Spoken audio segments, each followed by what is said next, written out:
Yalimadat, everyone. Good afternoon. Welcome to today's webinar on mental health and wellness from wherever you may be watching from. My name is Shahina Lalji, your moderator for this session. I'm a member of the Community Counseling Services, Nairobi.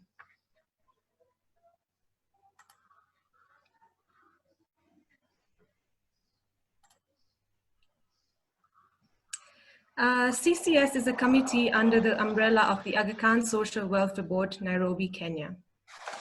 It is comprised of several volunteers, psychologists who have a background in mental health. The CCS offices are located above the pavilion at Parklands Jamaat Khana. CCS offers free counseling service for members of the Jamaat. During this time, CCS are conducting their counseling sessions via phone, WhatsApp, or Zoom.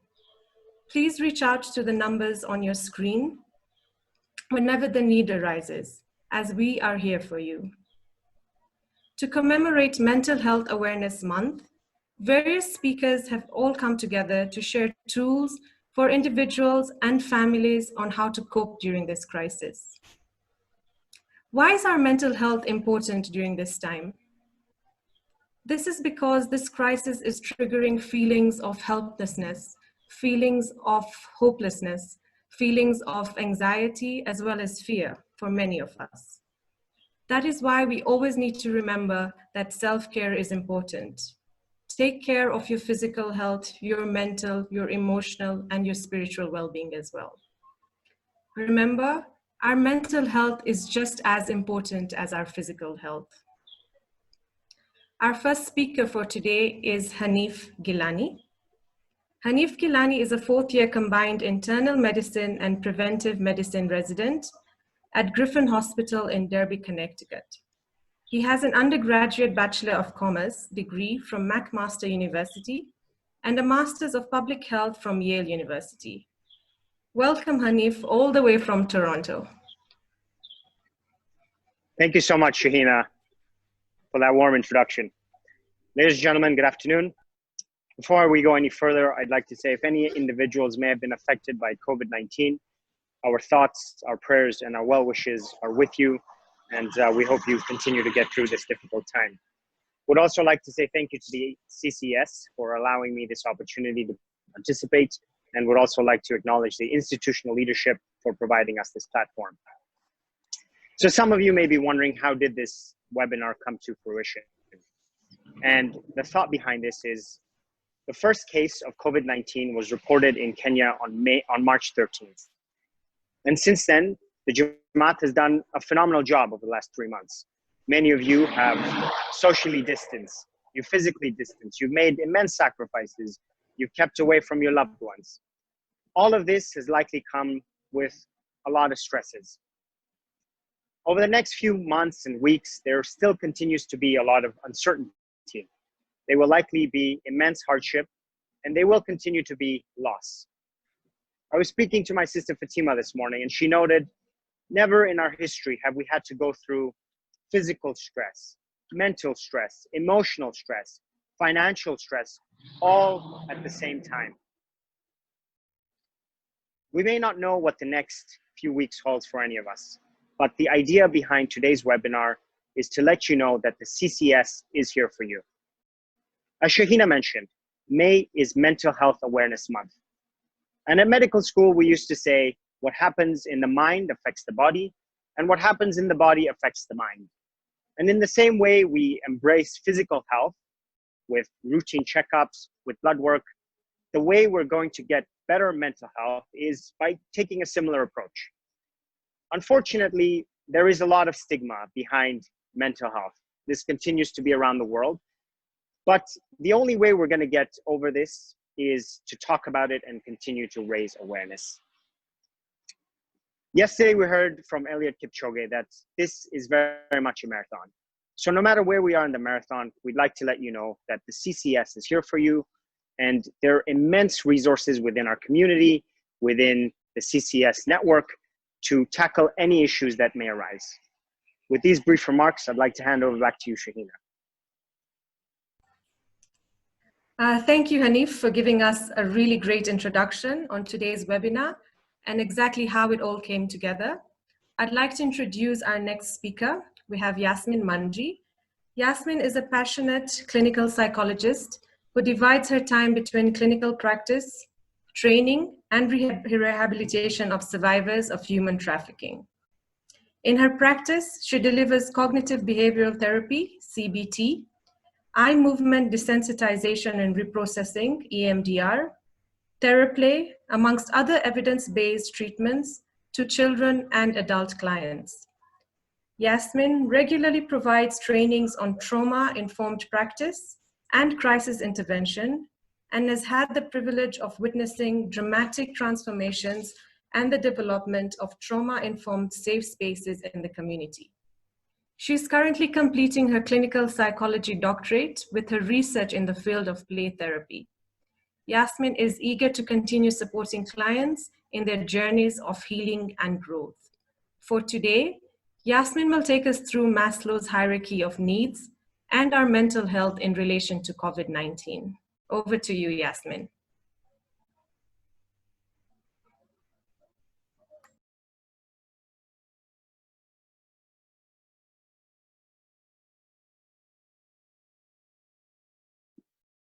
Yasmin, are you there?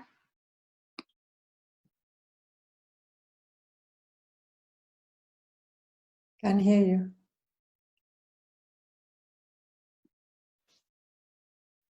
Shahina, maybe we can go with someone else before we get back onto Yasmin if she's not answering at the moment.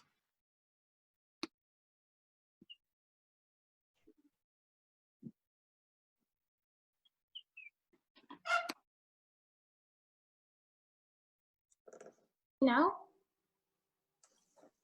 Hi team, can you hear me? Yes. Yes? Someone tell me they can hear me.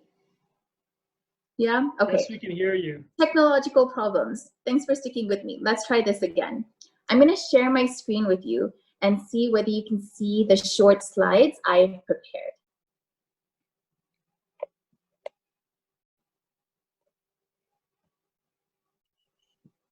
Okay.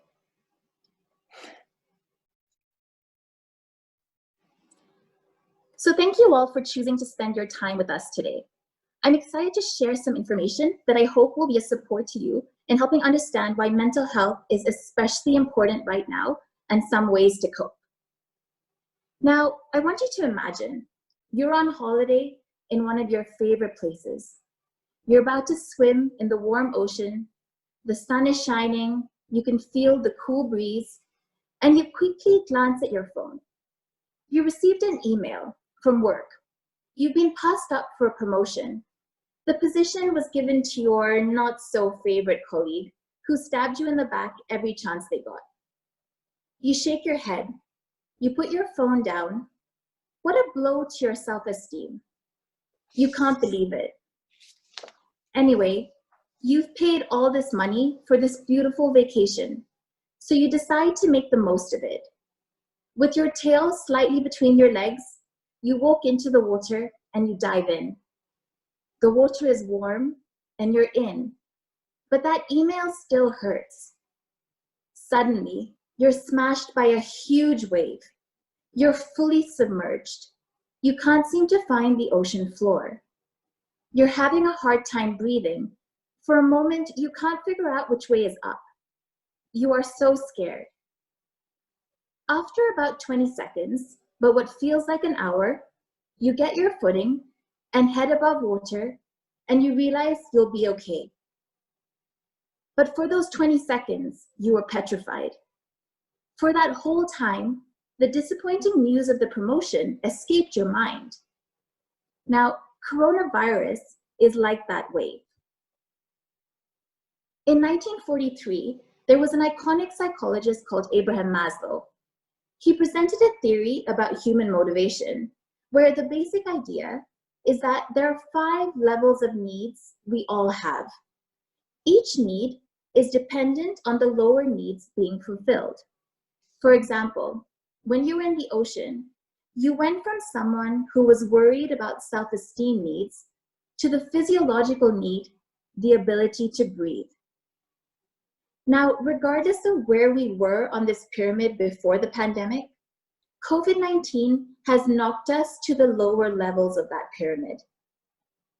Many of us have gone from looking at growth and achievement to having serious questions about how to be safe and economically stable. When we're unable to meet the needs we have on this pyramid, it can affect our social and emotional well-being.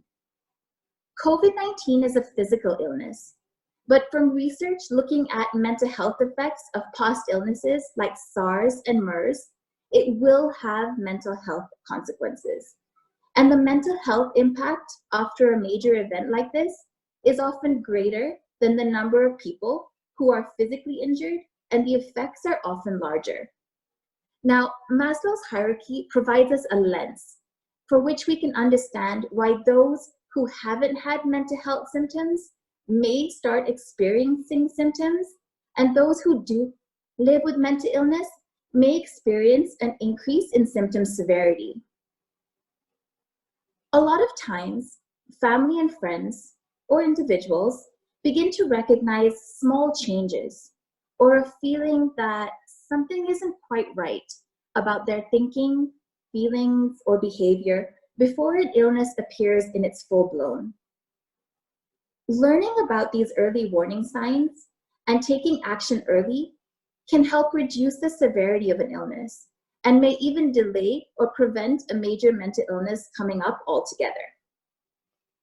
On the PowerPoint slide, I put a list. Sorry, we can't see your slides, Yasmin.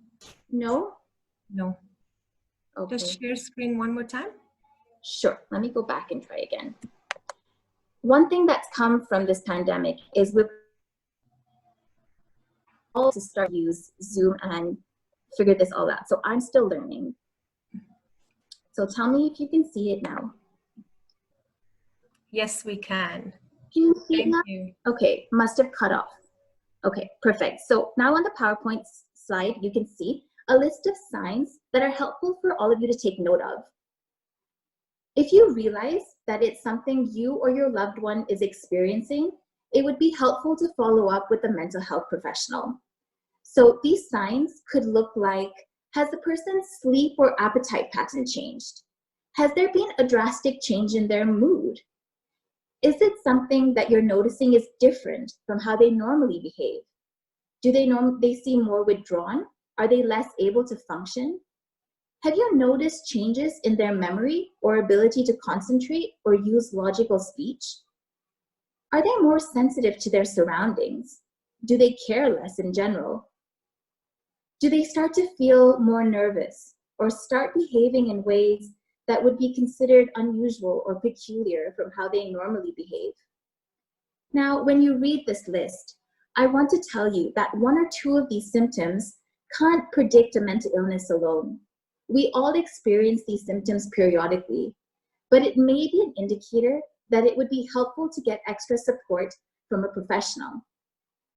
If any of these symptoms are causing serious problems in you or your loved one's ability to work or socialize, then please reach out to CCS. There are trained mental health professionals for you to seek extra information and support confidentially. Now, what happens if you realize that you or your loved one is struggling and you want to know what you can do from home? We can go back to Maslow and we can find coping techniques to help us meet the needs each one of us have based on where we are on the pyramid. Some of us may be struggling with basics. For example, sleep is something that gets affected in times of distress. And research has found that if we take some time before bed and think of a list of even 5 things we're grateful for, it can help our sleep by decreasing our negative thoughts and decreasing our anxiety before bed. If you go up one rung on the pyramid, safety needs are the next most important. And one way to manage this is to filter the information you read, making sure it's true and helpful. It prevents you from being bombarded with fake news and scary forwards that increase your feelings of unsafety and are generally unhelpful. Love and belonging is important for each one of us, and we've had to find new ways to connect with one another. So making time to FaceTime with loved ones, write emails, reconnect with friends virtually, it helps us feel connected in a different way, but it's still important. If we're lucky enough to be on the higher levels of the pyramid, it's helpful for our communities and ourselves to give back in safe and informed ways. Ultimately, we're in a situation where our control is limited. Working on areas that we have control of and those we don't have control of, and accepting that can bring us peace and can ease our inner distress. Now I'm going to switch so you can see me rather than my screen. Okay, I think I did that. A tool I would really like to share with you before I end is a self-soothing tool called the butterfly hug. And it can be used anytime you feel overwhelmed, no matter what is going on. And it's a really good technique for people of all ages. So teach it to your children, teach it to your grandparents. You can do it anytime you need. So you can start by crossing your thumbs just like this. If you can't do that and you just want to leave it like that, that works as well. You can put it on your chest, and if you want to follow along with me, you're very welcome to. If you feel more comfortable just watching and practicing yourself later, that's okay too. So you can put your hands here if that's comfortable. If that doesn't feel so comfortable, you're welcome to put it on your shoulders if that's better. And if that still doesn't feel so comfortable, you can put them on your knees, okay? So once you find that place that's the most comfortable, I just want you to take a deep breath. So take a deep breath and exhale as naturally as possible, okay? There's no right or wrong way of doing this. You're just giving your body a break from everything that's going on, giving your body a break from that wave that is Corona. And as we try and manage everything we're doing, we try and figure out Zoom, we try and balance family and work. Stay here and we start tapping slowly, alternating hands, one at a time, and just breathing. There's nowhere you have to be but here right now. You can close your eyes if you feel comfortable, or you can leave them open. You can add a positive affirmation if you like. It can be anything. It can be, I am safe and secure right now. It can be, I am loved. It can be, I can do this. It can be anything you need right now. You can tap as gently or as hard as you need. It depends on what you need, and you just go with that. When you feel good or just good enough, you can stop. You take a deep breath and you exhale it slowly. Thank you so much for being with us this afternoon. That's a butterfly hug. Please reach out if you have any questions. CCS has so many resources available to you. Back to you, Shahina. Thank you, Yasmin. I definitely felt some sort of calmness at this time. Thank you for sharing the butterfly hug. And I'm sure this is something that we can all practice within our families, within our friends, within our work colleagues as well. Next speaker, we have Shaida Jaffer. She holds a master's degree in psychotherapy and counseling from Regent's College and City University in the UK, and a Bachelor of Arts in Psychology from Richmond College in the UK. Shaida has over 3 decades of experience in her field, ranging from working at the National Health Service to working with trauma patients in post-war settings to running her own private practice. She has worked with clients and organizations across different cultures and backgrounds, having lived and worked in the UK, Canada, Kenya, and Rwanda. Shada will be taking us through emotional and psychological trauma in children.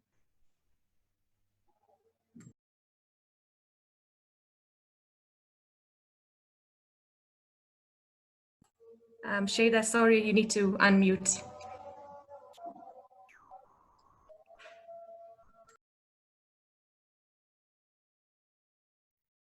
Can you hear me? Oh. Yes. Yali Madat, thank you for being with us. My name is Shada Jaffer, and I'm a psychotherapist counselor, and I work with trauma and recovery. What's the definition of trauma? What is trauma really? Trauma is the result of stressful events that shatters one's sense of security. Events that happen in the past that hold you back from living a full life. Memories of the past stay in your body, and one has the feeling of being stuck with the past. Trauma is a vast area, and I will leave the technical side for today and trying to concentrate on what we are going through now. Coping with the uncertainty around COVID-19 is challenging for most adults, and children may be having an even tougher time during this period. Social isolation, being off school for an extended period of time, and uncertainty about what all this means for the friends and family. There are just a few of the concerns young children and teens may have at this time. What does COVID really mean to a child? The word like lockdown, social distancing, virus, there's so much confusion. There's so much information on the TV, on the news. The parents and family just don't stop about talking about COVID. What's happened? How many people died? What impact has it got in the children around us? What messages are we giving to the children? So for us as parents, it's very, very good to just keep it very simple. And it's very important to be honest and tell the children in very simple language why it's happening. We don't know it ourselves. But what is lockdown? Why do we have to social distance? Why is it important? So a sense of basic trust is very, very important. And parents play a key role in it. So one of the first things for the parents, for me, I feel, is self-awareness in this uncertain world. Parents might have feeling of fear, of isolation and uncertainty. Parents might be lonely, restless, frustrated, and grieving. How do parents cope with it? It's very important that they look after themselves. How do they cope with their anxiety? If they cannot cope with their own anxiety, how will they help the children? So it's very, very important that they look after themselves and be aware that we are in very, very difficult time. And for the children's well-being, they have to be well prepared. The parents might be worrying about their parents, about finances, about illness, and the children don't know what's happening. So what messages are we giving? We kind of, putting the children through a lot of anxiety, a lot of trauma also. So it's good to say to the children, I know it's hard for you to be able to see your friends or to go to places. It's really hard for me too. I miss my friends and activities. So let's focus on what we have here right now. What can we do? How can we do it together? How can we be in it together?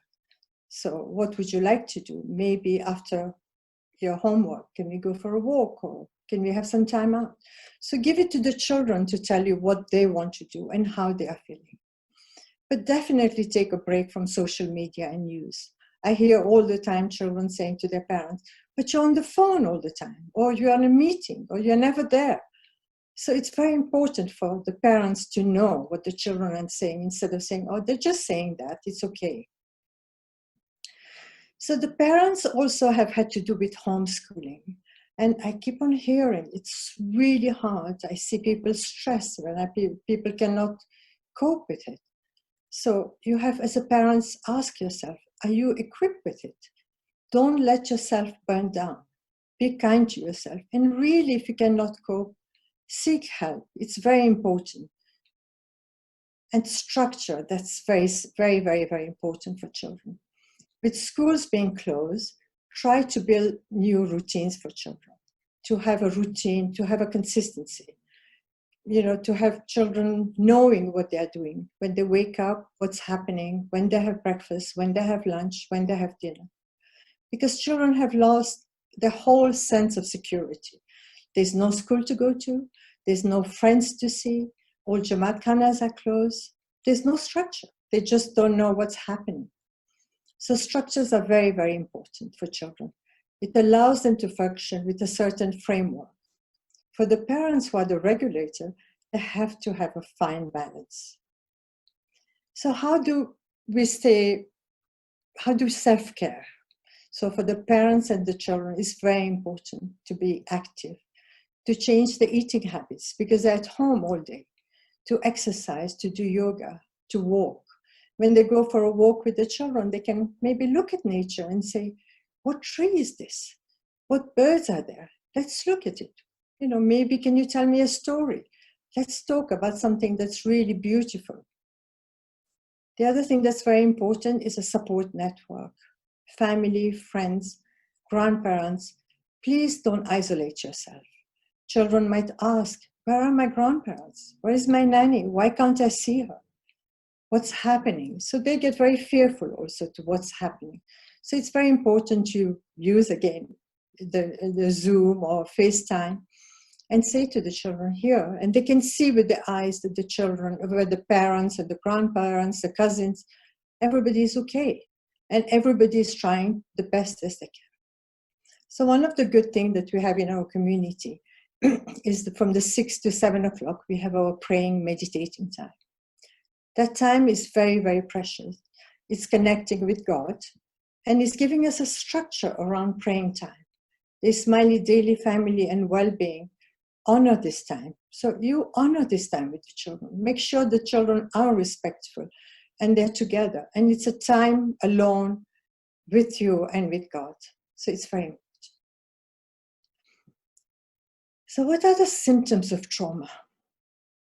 There are so many, but for the moment, I'll just tell you a few that we are going through in this COVID time.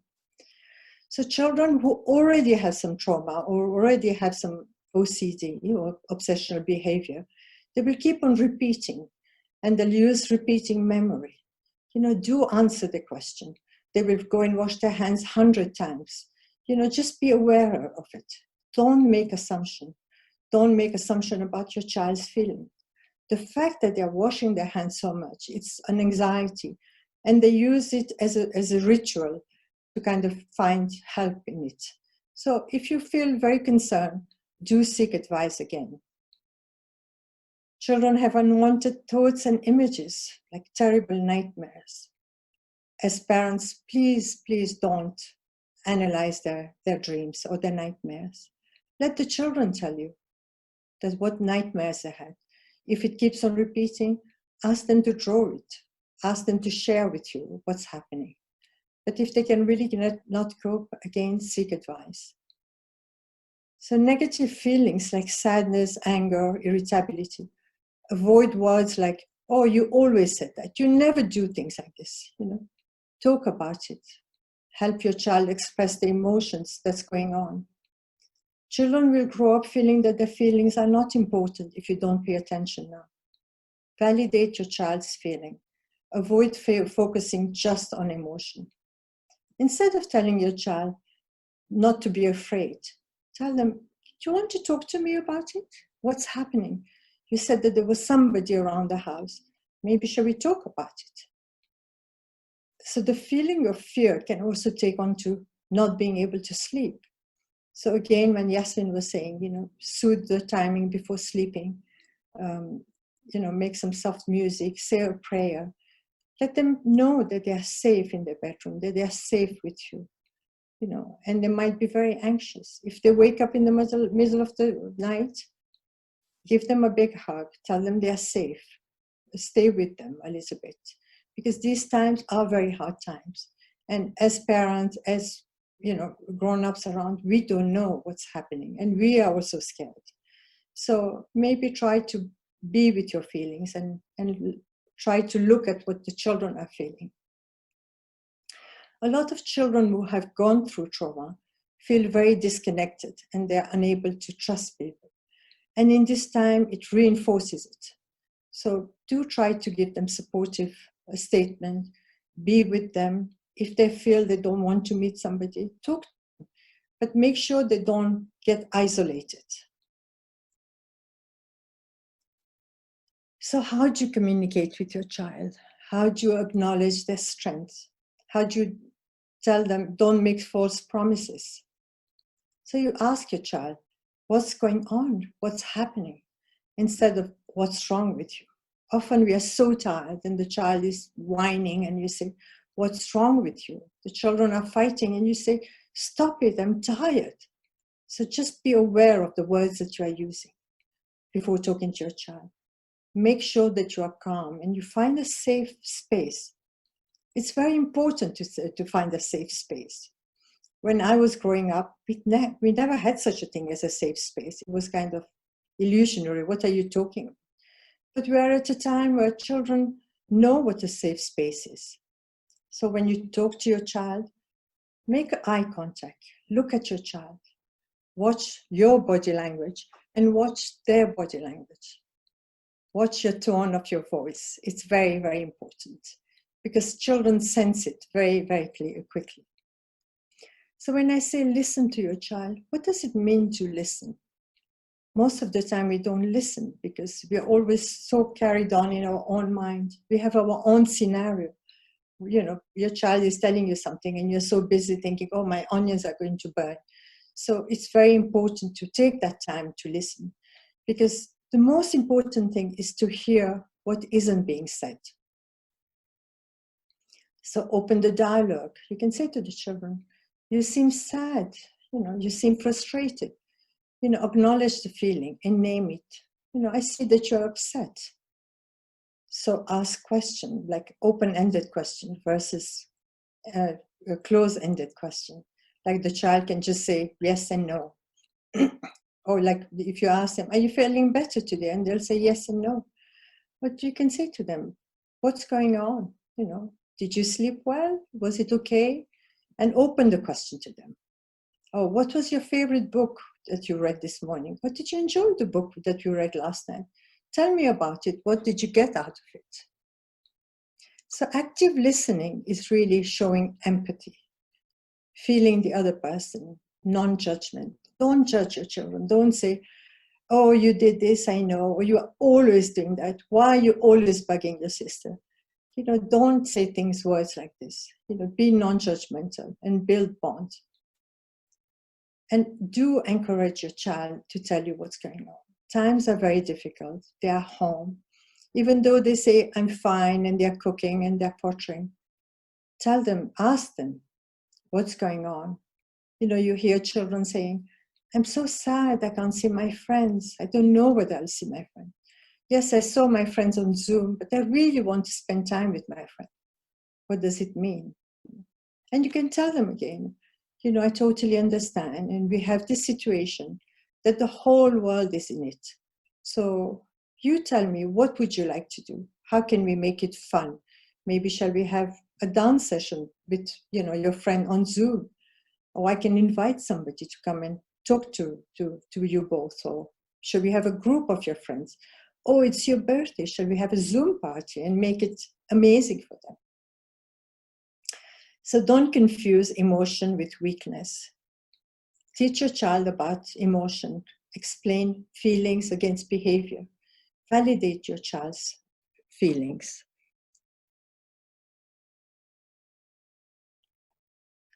So if your child has a meltdown, what's your first thing that you say to your child?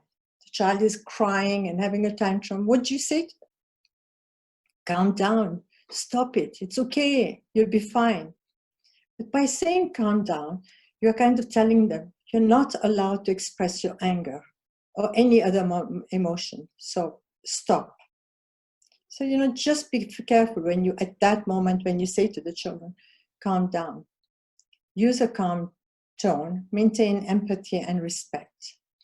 Maybe you can say to them, I see you are having a difficult time. Let me help you. Take a deep breath. You are in pain. Let's figure it out together. I see that you are so mad. How does it feel in your body? Where is it hurting in your body? Take a deep breath. Count to 10. Do you want to squeeze my hand? Or do you want to give me a big hug? Do you want to tell me about it? You know, just give me mommy a big hug. Or let's take a minute to ourselves to calm our anger and fear. Let's take a deep breath. Let's focus on looking at what's going on. If you are feeling sad, you can tell me about it. So be very mindful. And we keep on hearing, you know, mindfulness, be mindful. What is being mindful? Mindful is to remind yourself to take time to notice your inner thoughts, your feelings, your body sensations. And the world around you is the first step to mindfulness. Be in the moment. Listen to what's going on. Just be present. So practice of being fully present and alive. It's not very easy. It's really, really difficult. So do some breathing technique. Do the butterfly hug, like Yasmin taught us. Or just take deep breaths. Or maybe we can just try, you know, take a deep breath from your belly.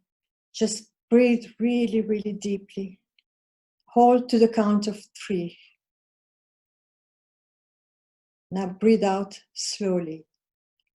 And watch your child when he's doing it, or when he or she is doing it. Breathe slowly. The other thing you can do, because sometimes children don't like to do all these things, so you just tell them, concentrate on your breath. Just to say to yourself, I'm breathing in. I'm aware that I'm breathing in. I'm breathing out. I'm aware that I'm breathing out. So just remember that by helping your child work through some of the most difficult times, you are giving them the confidence to express themselves and teaching them how to be able to deal with difficult situations. Repetition is very important, as talking about emotion is a skill. For some children, it will come very naturally. For others, it won't. And as a parent, you have to help them show empathy, compassion, and mindfulness. As a parent, you know your child best, and you should reach out to professionals if you have concern about your child's reaction or ability to help your child. Children need to take risks and engage with others. We do not know what tomorrow is. We are in it together. So by being mindful, by listening, by having compassion and empathy, we can help our children grow up with confidence. Please contact the community counseling service for more information, or if you need to reach anybody. They have amazing resources, like Yasmin said. So thank you, and Yali Madat. Thank you, Shada, for creating a great understanding to childhood trauma. It just reminded me of my university days, and one of our professors shared this with us. And he said that the symptoms that you've just shared about trauma are normal reactions to an abnormal situation. And that's something that really sticks with me. And I'm glad that you're able to share more about trauma. I think that brings us to our next speaker, Dr. Shafraz Kazia. He's a medical doctor and a mental health advocate who is passionate about perinatal and early childhood mental health. He believes in promoting healthy child development and preventing adverse childhood experiences by psychoeducation of parents through the lens of infant mental health and gentle parenting. He has worked with children and families for over 4 years. He pursued his master's in child development from Haifa, Israel, and is also a holistic sleep coach for infants and toddlers qualified from the UK. He's also a member for disease prevention and mental wellness for the Aga Khan Health Board. Shafraz will further explain parenting in these uncertain times and how children can thrive during this period. Welcome, Shafraz. Thank you so much, Rahina. I sure have big shoes to fill after all the speakers. I am going to take a more developmental approach, and let's dive in. So while we're going through this crazy time in our lives, we should not forget that children are still wondering, They're still curious. They're still trying to make sense of the world around them. And some are at their developmental stage where they may find certain things very fascinating. They may find certain things very scary even. And so just wanted to start my presentation with this. So what are these wonders? We're talking about discovering the world. So if you have an infant who's now on their way to become a toddler, we have crawling, we have walking, and then we have discovering the other.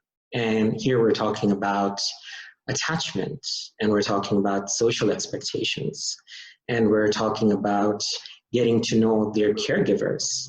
And then we're talking about discovering the self. Who am I? Do they recognize themselves in the mirror and be like, oh, this is me. This is little Ayan, or, you know, this is little Jamil. So just trying to make sense of their own world at that point. And then you add one more thing, which is the pandemic. And this just takes us all, this just throws us all off the wagon, because here we are as parents, as caregivers, as just human beings existing in the world. We have our worries, and then we're going through all these stresses. We're, like Dr. Hanif mentioned, we're going through all the financial, psychological, physical stress. And so moving on to my next slide, there is always normative stress in children. And here we're talking about fear of separation that may be at 8 to 24 months. And here there's stranger anxiety, because they're terrified, because all they want is to hold on to their caregiver. And this is when we establish attachment between a child and a parent or a caregiver. And then we have fear of losing love. Will I lose my father? Will I lose my mother? And then we have fear of body damage. What is the virus going to do to me? What is the virus going to do to my loved ones? Am I going to get hurt? Oops, I just fell down, and here I am crying my eyes out. I need someone to hug me, someone to tell me that everything's going to be okay. And then there's fear of being bad. Am I a bad person? Am I a bad child? So it is very important for you to cultivate more moral conscience at this point between 36 months and 5 years. But I would say started from right when they're born. Talk to them, because even if they may not understand, you're still helping with their brain development. So normative parental functions. As a parent, your responsibility may be to protect your child from danger. Caregiving, socialization, where you are integrating your child into the society and letting them know that what their social role is. You're introducing them to culture. You're introducing them to their other relatives.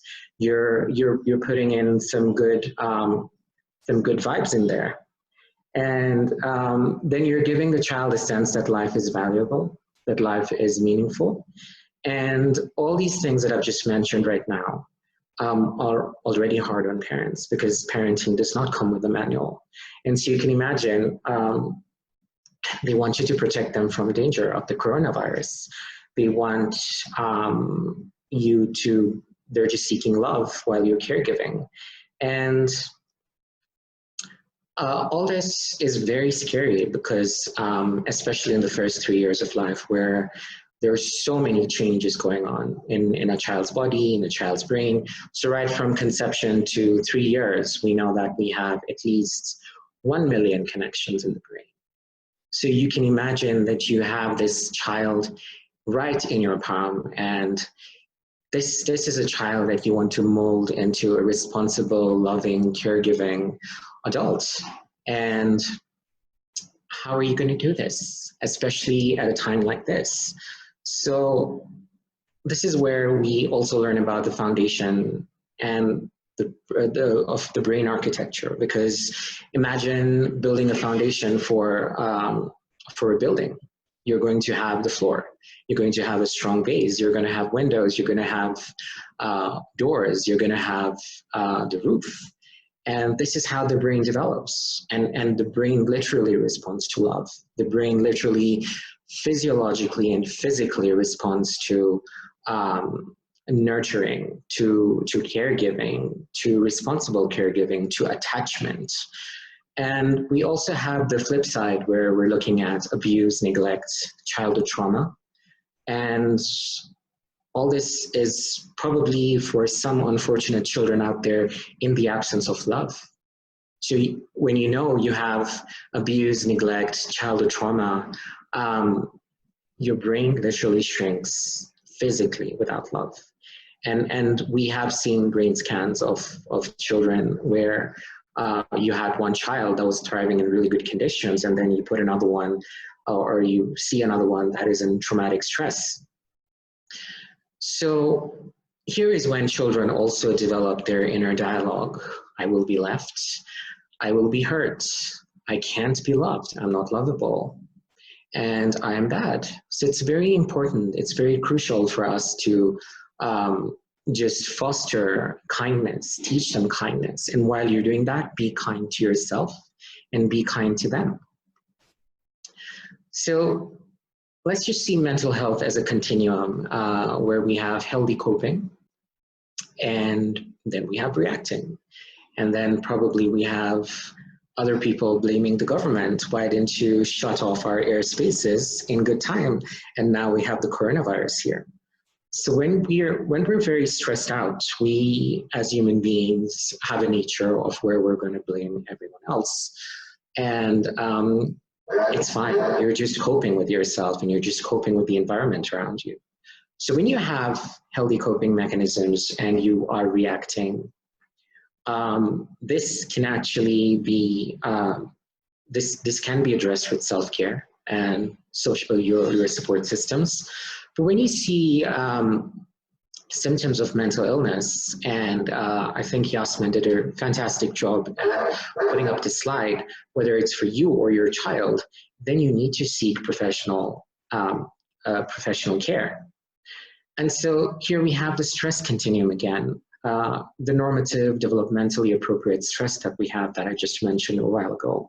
And then we have a situationally manageable, dysregulated stress that can be buffered with nurturing, with caregiving, with good parenting. And then we have the traumatic stress where everything's just haywire. Maybe you have a parent with mental illness. Maybe you don't have a strong support system as a parent or as a caregiver. So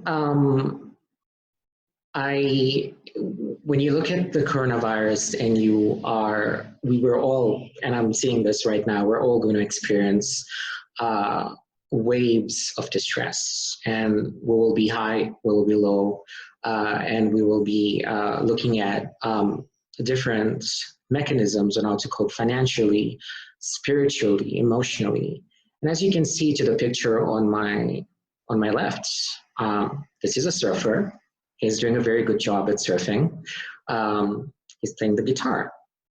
And so there are some people who can actually cope with what's going on right now, and they can thrive, and they can come back at the end and say, oh, this was my post-traumatic growth. And then there are other people that the wave that you see on the right, this is a complete tsunami for them, and they're not able to deal with this very well. And so if you're talking about stress in children, we have the normative stress, we have the dysregulated stress, like I mentioned, which is a tolerable stress right now. And then we have the toxic stress, where physiologically our bodies produce large amounts of cortisol when it comes to traumatic situations, when it comes to situations where we're stressed out. And this is when we're completely stressed out, and the stress just keeps on building up, but we don't have buffers in our lives. And these buffers are our parents. And so moving on, if I'm talking about this particular toxic stress, physiologically and developmentally, it ruins the body of the child. And this is usually without any buffering, without any care, without support.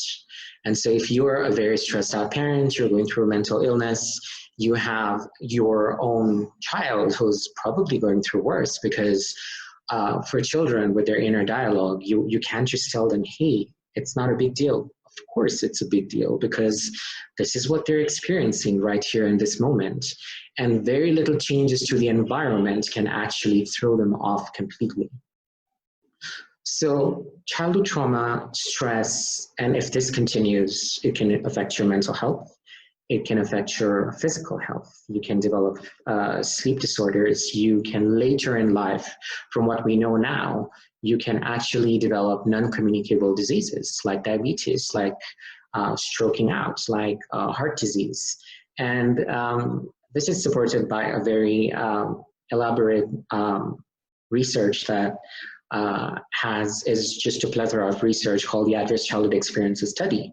And again, when you're talking about brain development, you need your child's brain to develop in the right way for these connections to form, for the front brain to communicate with the midbrain and the hindbrain.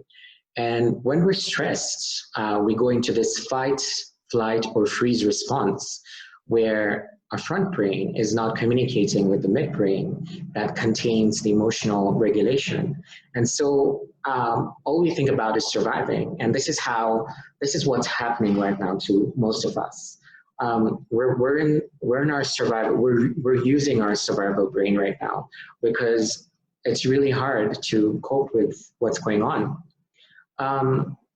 I'm not going to go into the details of attachment, because that's literally 7 webinars on its own, but I'm just going to speak about this picture. As you can see, this child is very upset, and the caregiver, whoever this is, the mother, the aunt, is comforting them, is telling them, I'm here for you.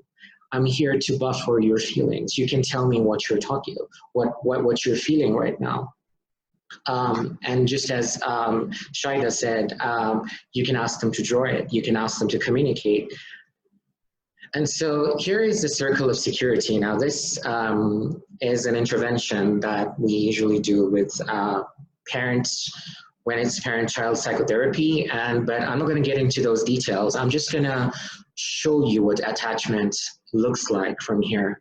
So if you see on your left, there's something called the secure base. Who's the secure base? That's the caregiver, that's the parent. And for a child to explore the environment, for the child to feel secure, to even go and play by themselves, they must know that mommy or daddy are waiting for me right now. And they're gonna be here if I fall, if I hurt myself, and they're gonna be there to cheer me when I need it. And so how does mom or dad support my exploration? So are they gonna watch over me? Are they gonna delight in me? Are they gonna help me? Are they gonna enjoy with me? Are they gonna cheer me on? And then for me as a child to come back to you as my safe haven, I need to make sure that I look at you and be like, oh, okay, so hey, here, I'm here, and here I am. I'm coming, now give me a big hug. And that's what attachment is all about. And what I've just explained right now is the ability of a child to feel safe, protected from all threats. And we're talking about you comforting the child, you organizing the child's feelings, and at the same time, when you're the adult who's talking, you're going to be saying, I am going to be bigger, to be stronger, I'm going to be wiser, and I'm going to be kind. So I don't think I need to dive into the signs and symptoms of what distress looks like now in children, because our previous 2 speakers already elaborated on that. Moving forward, what are the coping mechanisms that you can use as a caregiver or as a parent? And I think it's very important for us to realize that even when you're on an aircraft, and they're asking you to take care of yourself, and they're giving you instructions before the flight, they will tell you that before you put the mask on your child, you need to put the mask on yourself. Why? Because if your child falls unconscious, you're still going to be able to, if you feel unconscious, your child is not going to be able to deal with the situation. This is called self-care. And so put on your oxygen mask and then put it on your child. Because if you don't recharge yourself in these trying times, it's going to be very difficult for you to cope. So have some alone time. Try and wake up earlier in the morning, maybe an hour, 30 minutes earlier than your child would. Get your downtime, get your coffee, read the paper, go through your Facebook, your Instagram, your social media, the whole shebang. Whatever you think brings joy to you. Watch a 30 to 40 minute episode of Netflix, and that's how some of us unwind. It is very important for you to take care of your routines. Make a routine. Again, eat a well-balanced diet, avoid junk and non-perishables, because right now all of us just want to borrow right down to the bottom of your packet of chips or your crisps and eat all the junk food that you have at home. Exercise. You just literally need 30 to 20 minutes of exercise every day, even if it's just to walk outside, go in the sun, get that vitamin D. Sleep hygiene, where we can't really stress more about this, because this is so important. Avoid your technology an hour before you go to sleep. Make sure that your sleeping time does not coincide with your child's. Make sure you dim the lights around you, so you're actually promoting the melatonin in your body to kick up so that you feel sleepy, because that's our sleepy hormone. And then a social media diet would really help, because, and a news diet, of course, because like I spoke about, our survival brain, we're always looking for new information. And honestly, I'm literally over it myself right now. I did it for the first 3 weeks, and I said, okay, the cases are going to rise. There may be a surge. We don't know about that. But it always comes in waves. And it is very important for you to practice your self-care then. Adapt to your self-care routines, like I said. Ask for help. If you've been meaning to sign up for that therapist, now is the time. Our CCS is very well qualified and boasts a host of therapists and counselors, more than 10 people, I think. And they're always here to support you. And it's free. Stay connected with your own parents. Stay connected with your parents, so that your children can stay connected with their grandparents. I think this is the time where we can actually say that we've not been disconnected in my lifetime. I've never been disconnected to people through social media, through technology, and we're just forming this really amazing support system and family that we can to support ourselves. So to wind down, I don't know, I've taken a bit of time, I'm sorry, Shahina. I saw this really interesting email, and it says, "Dear parents, do not stress about schoolwork. In September, I will get your children back on track. I'm a teacher, and that's my superpower. What I can't fix is social emotional trauma that prevents the brain from learning. So right now, I just need you to share your calm, share your strength, and share your laughter with your children. No kids are ahead. No kids are behind. Your children are exactly where they need to be. With love, all the teachers on planet Earth." So if you're obsessing over that schedule, over that whatever, it just skips my head. Sorry, that schedule that your child needs to be ahead of everyone.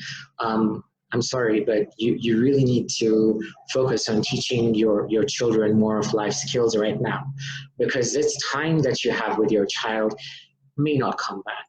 And when your child has this anxiety, you can always tell them, look for the helpers.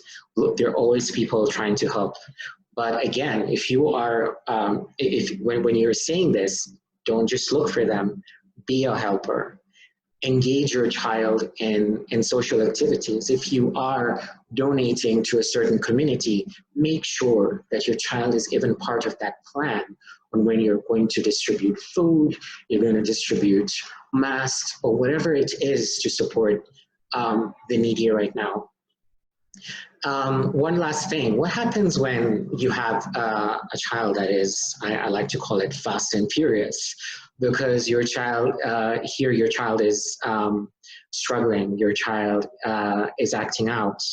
But I would also say, settle down, collect your feelings, and make sure that you as a parent or a caregiver are slow and curious. Slow with them, understand what they're going through, understand why they're acting the way they're acting, understand, be curious about what this is that is bothering them. And I think I'm just gonna end here and say that this is one of my favorite authors. The parent-child connection that is most powerful, that is known to mankind. Sorry, I can't read, sorry. The parent-child connection that is most my screen is blocking me right now. The parent-child connection is most powerful mental health intervention known to mankind. Thank you.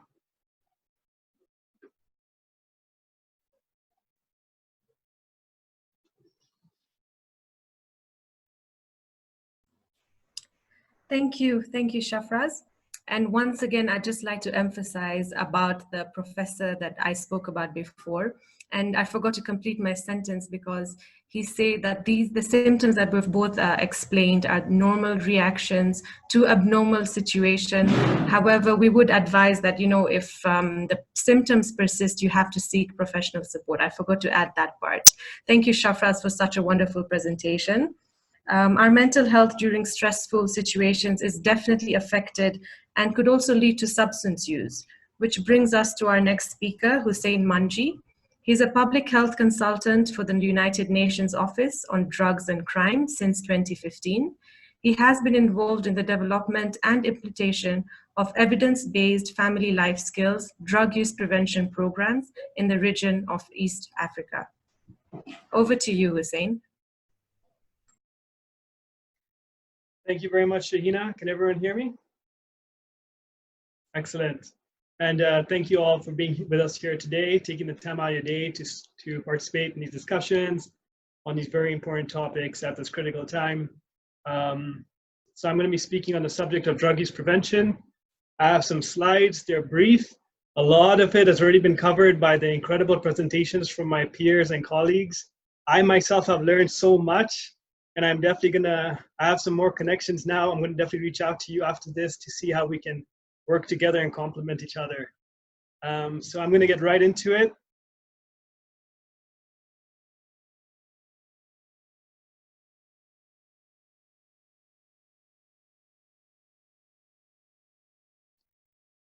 Here we go. Can everyone see my slides? Excellent. So I like that it's a nice, big, bright orange color, because the solutions or the techniques of what we're going to be doing for drug use prevention is in fact something that's very basic, that's already been mentioned by all of you you've elaborated on it very well and provided many details on it. So we're going to go a little bit into that in the next few slides. So when we look at the title of drug use prevention, this is exactly what we're trying to achieve. We're trying to prevent the use of drugs and other substances. And the reason why we're saying other substances is because this also includes alcohol and tobacco. And what we really want to be looking at is what is the primary objective and the general aim of this drug use prevention. So I have two descriptions over here, and over here we can see that the primary objective of drug use prevention is to help people, particularly but not exclusively young people. So over here, we're talking about our children, we're talking about the youth, but this doesn't only apply to them. It applies to everyone. And that is to avoid or delay the initiation into the use of drugs, or if they've already started, to avoid the development of drug use disorders. And over here in the general aim, we can deconstruct this definition a little bit more, and we can say that, you know, it is much broader than this. If we are able to achieve this drug use prevention, then our children will be able to grow up in a healthy and safe environment. And by doing so, would be provided with more opportunities for them to realize their talents and potentials, and therefore become more contributing members of the community and society. And this is what we're setting out to achieve with drug use prevention.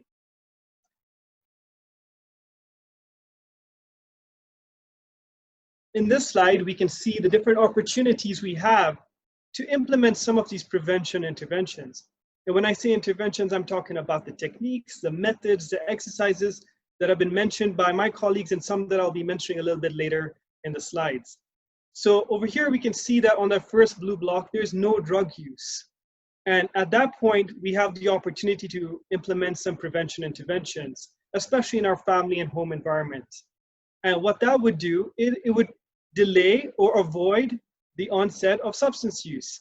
And that would, as a result, prevent the health and social consequences associated with that initial drug use. And then if we go further along in the chain, we can see that there is another opportunity to implement and provide prevention interventions. And in, you know, depending on the type of substance, or depending on the severity, treatment may be the option over here.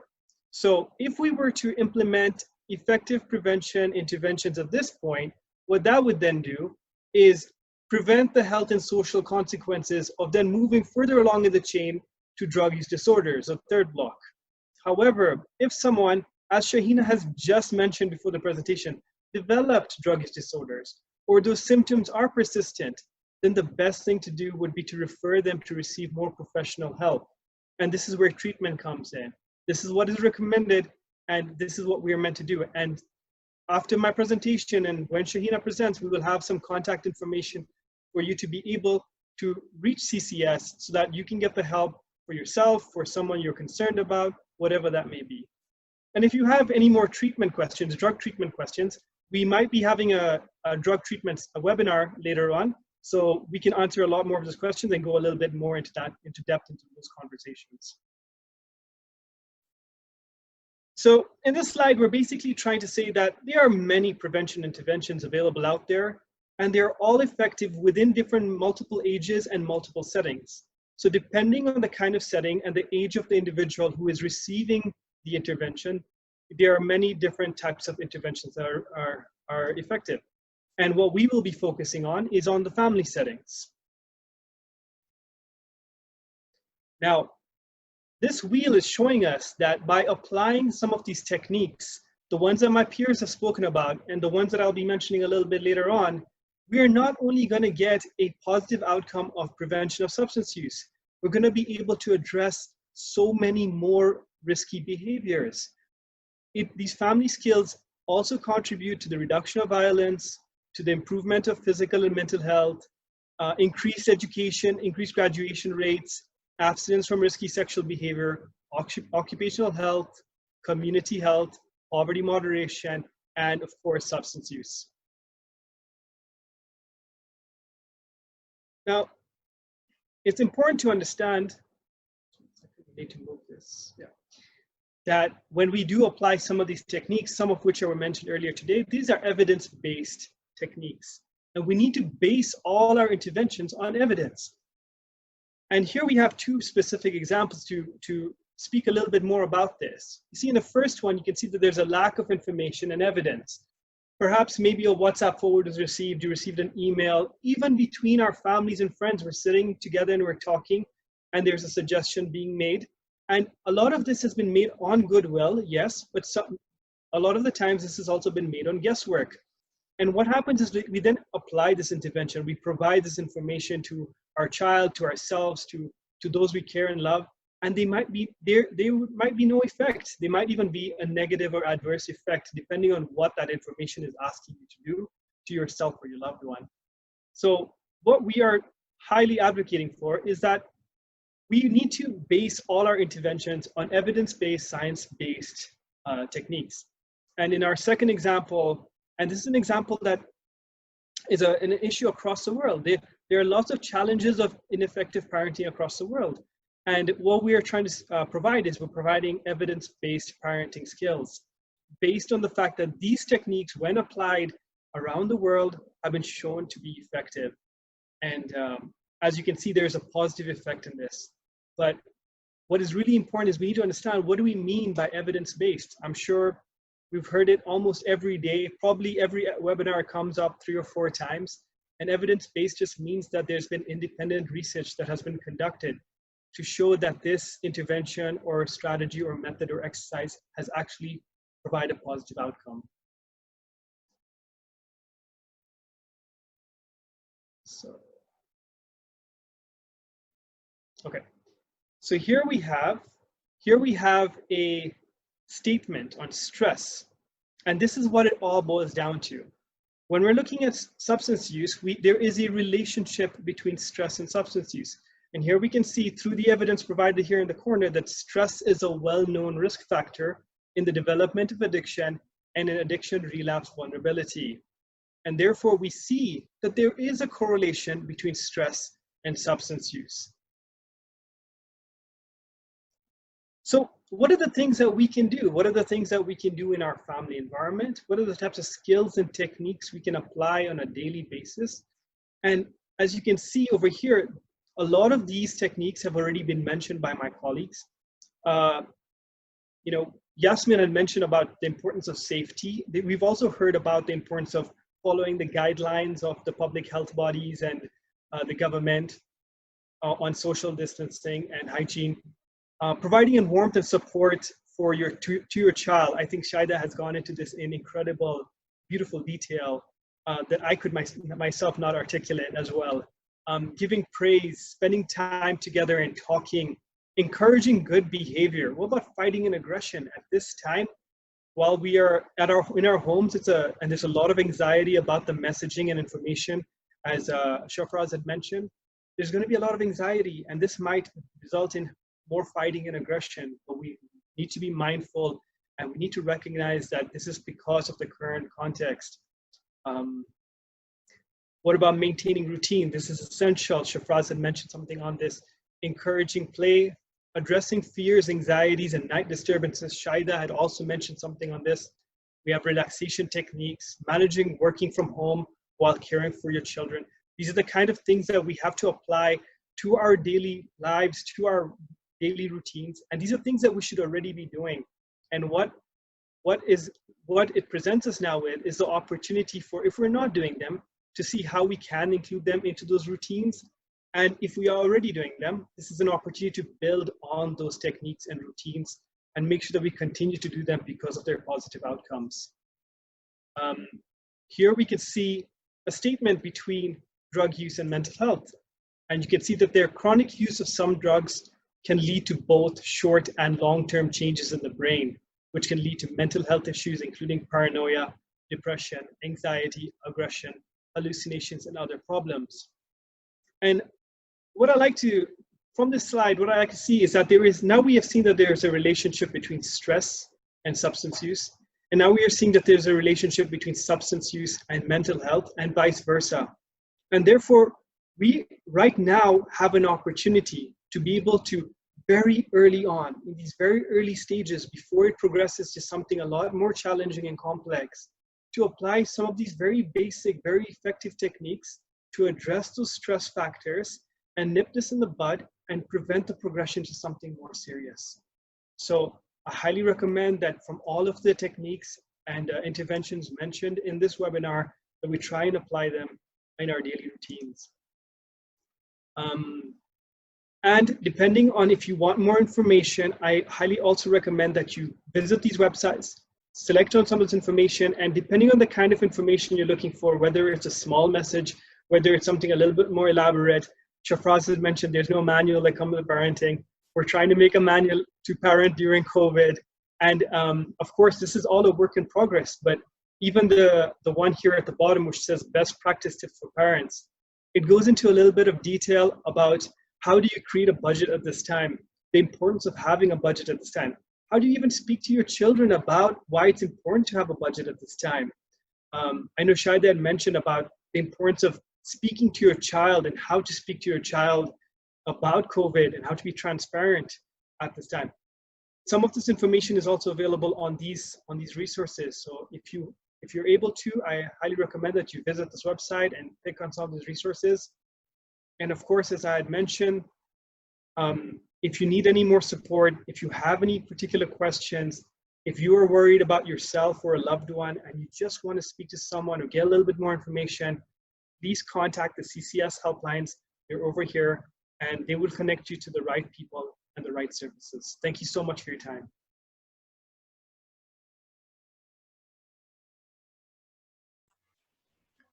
Thank you, Hussein. Thanks for that, for sharing ideal family skills that families at home could practice with their children, with their elderly parents, with their grandparents. And we hope you could access some of these documents and some of these resources that Hussein has just shared. If you need a link to them, I'm sure we could send you via email. We will be sharing an email address at the end of this webinar that you can send out questions to as well. The last speaker for this session is Tasreen Kashavji. Tasreen has a master's in counseling psychology from California and has practiced in both Canada and Kenya for the past 8 years. She has a private practice in Nairobi where she works primarily with adults. She is EMDR certified and practices using human-centered, integrated, and psychodynamic psychotherapy. She is also the co-convener of the Community Counseling Services under the Social Welfare Board for Kenya. Tasreen is passionate about her journey with clients towards resilience, a revelation of their gifts and strengths, and spiritual emergence when clients feel their freedom. Tasreen, please tell us more on how to maintain good relationships during COVID. What are some of the non-violent communication styles we could practice at home with our families? Welcome, Tasreen. Thank you, Shahina. Can everyone hear me and see the slides? Okay, so I'm here to talk to you about how to maintain good relationships during the COVID-19 pandemic, where we are spending a lot more time with each other than we normally would. So I'm going to offer you 2 tools, but let me start with a story. Hassan and Alia, who have not yet seen this entire webinar, okay, are a young couple. They have a 7-year-old and a 5-year-old. Okay, now Hassan has lost his job because of the pandemic, and Alia is trying to keep her business lean to survive this time. Now, Alia is on a Zoom call, and it's funny how we all know what that is now. And she's got her headphones on. Hassan has settled the children into homework and class time. Okay, so all this is online.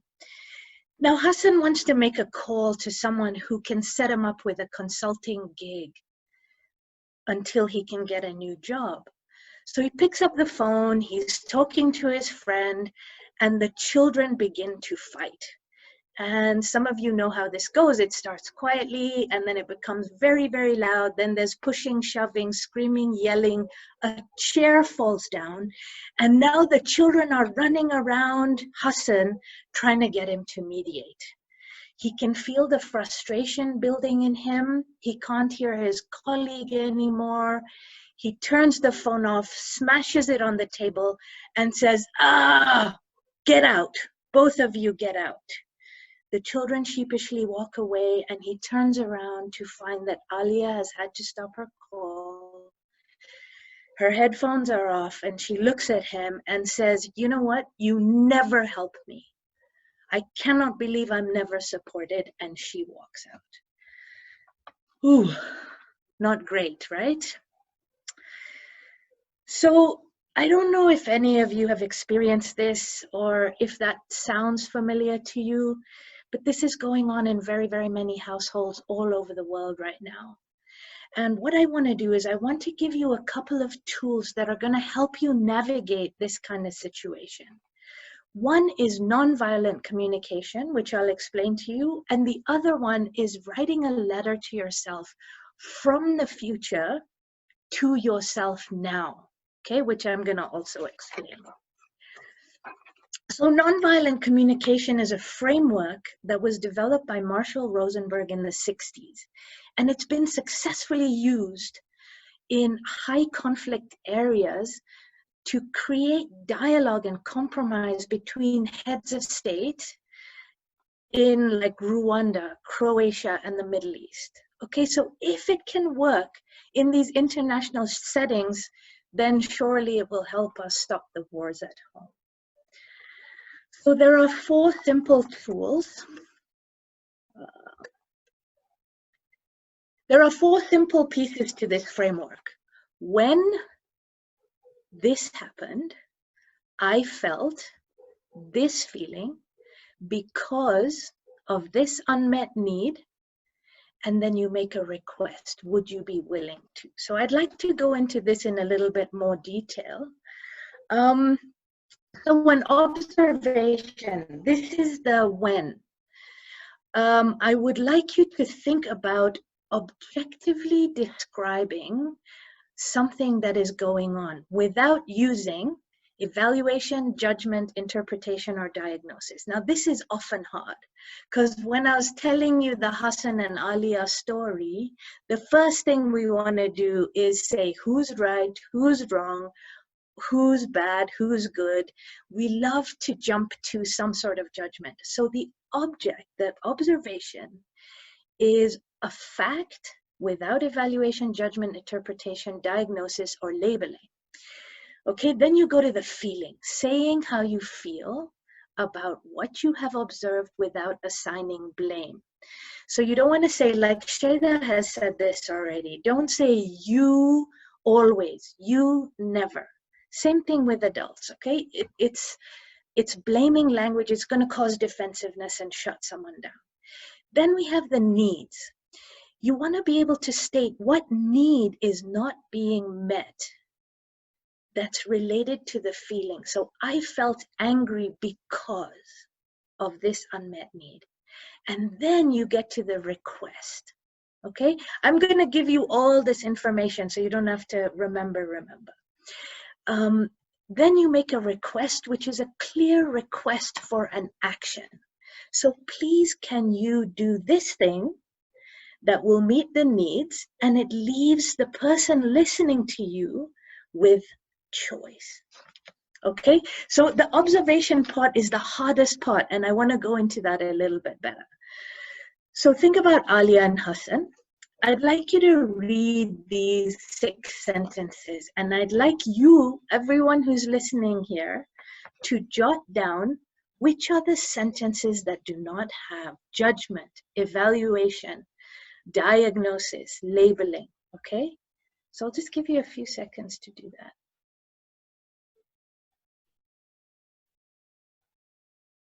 No judgment. Okay, so let's see if you got it right.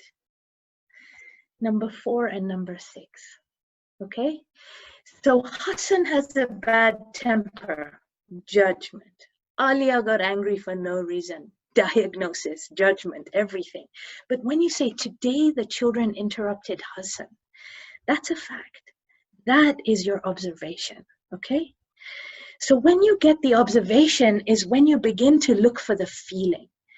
When this happened, I felt. Now you can, when you're trying to avoid blame, you can sneak it in sometimes. So I felt undervalued. It's kind of subtly pointing a finger. So I felt sad. I felt angry. I felt frustrated. I felt sad. Those are feelings.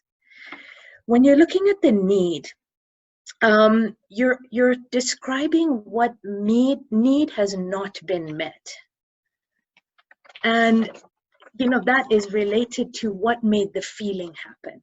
Okay, so the request, this is a place where you kind of have to be careful. Make the request with an action in it. Okay, please do this thing, and leave the person with choice. So let's see what it could sound like. So say Alia. She comes and says, Hassan, honey, when I heard the commotion today, observation, true, I felt frustrated, feeling, because I need quiet to get this business to survive. So that is the unmet need. Here's the request. Would you be willing to focus on the children while I'm in a meeting?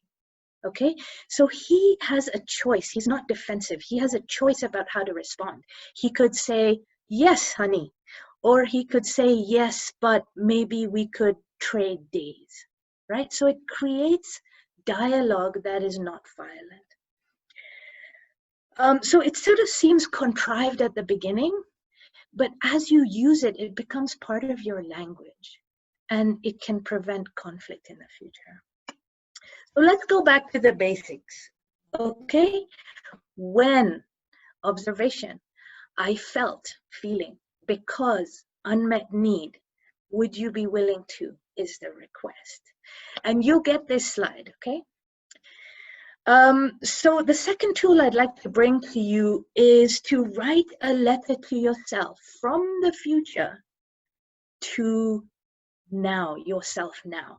How do I want to see myself from the future? When all of this is over and I look back at who I was, what do I want to say about myself? Okay, so this letter, it sounds like this. Dear self during COVID, this is me, your post-COVID self. When I look back at my COVID self, this is what I noticed. When Alia was feeling really afraid and she was anxious, I was very present for her. When the children made a mistake, I was very forgiving. And so when you finished writing this letter, and I'd like you to do this after the webinar today, so it's really fresh, take out the values. And the values are, I was kind, I was forgiving, right? I helped out more. I was calm in uncertainty. And this document goes in your bedside drawer. Okay, so this is something you can refer to and say, I'm doing pretty well, or I need to sort of self-correct.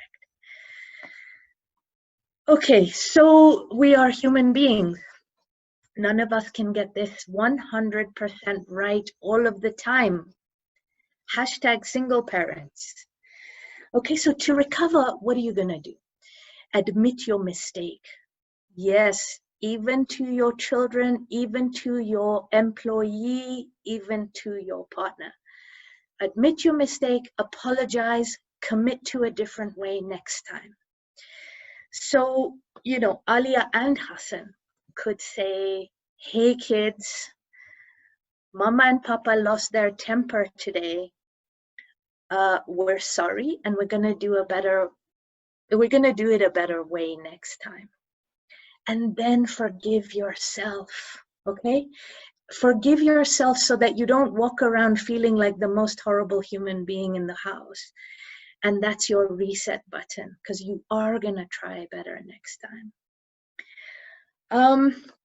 So that's the end of my presentation, and I think we have questions and answers now. Thank you very much for listening. Over to you, Shahina. Yali madad, everyone.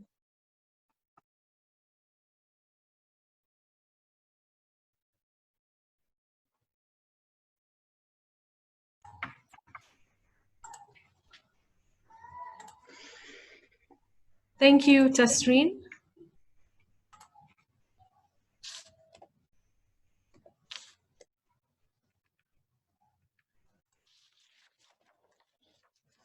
Thank you, Tasreen, for that wonderful presentation.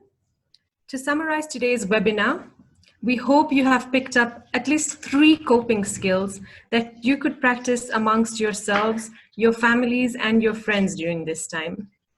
Those that are living with the elderly parents or grandparents, don't forget to encourage them as well to maintain their daily routines, exercise, practice yoga, and always be grateful. Lastly, I'd really like to thank all the speakers for this very insightful webinar. But before we leave, this was not planned, but can we have just a sentence, one sentence of final parting words from our speakers? If we could start with Hanif.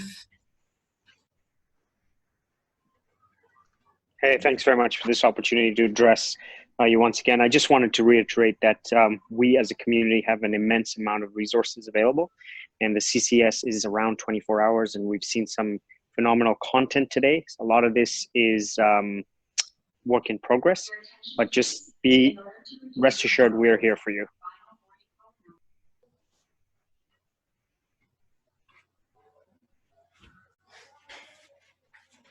Yasmin?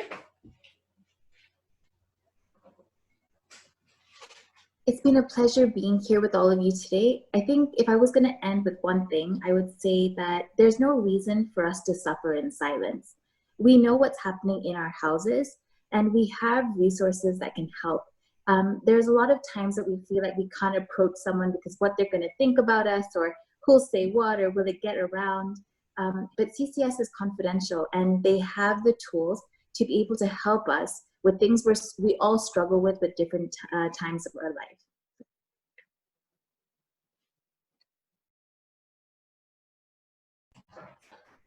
Shada?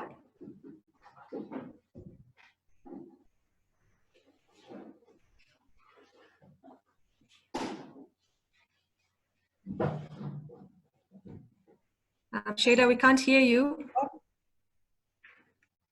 Oh.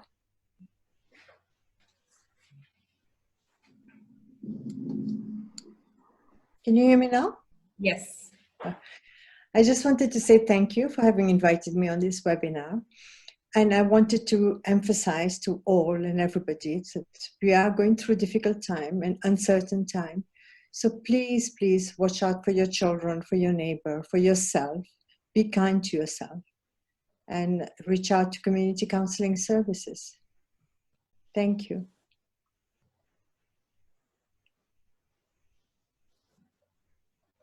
Shafraz?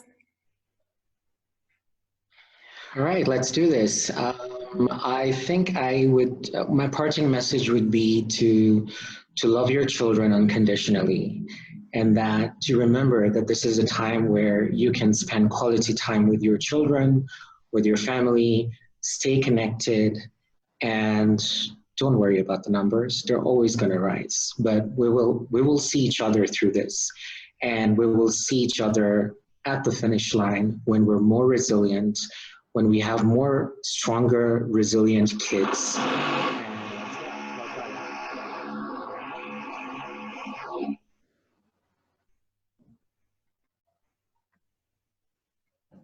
Hussein? Thank you, Shana. My parting message would be that prevention works. Evidence-based prevention strategies prevent many other risk behaviors, promoting the healthy and safe development of children and yourself. The earlier, the better. It's never too late, and this is our chance. Thank you.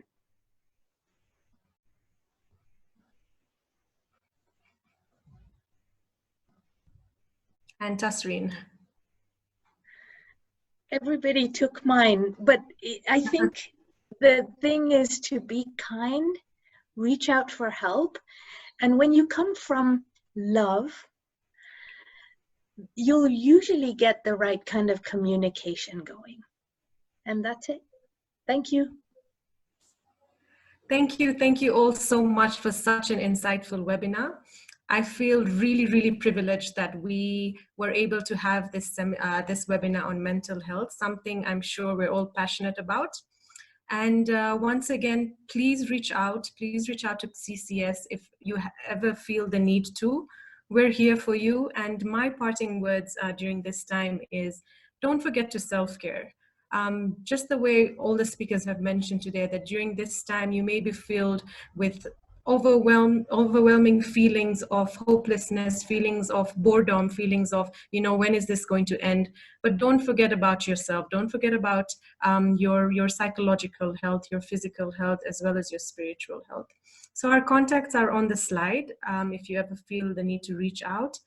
If you have any questions in regards to this webinar, something specific, you can use the email address on the screen. And we thank you all for being a part of this webinar. Thank you, and Yali Madat.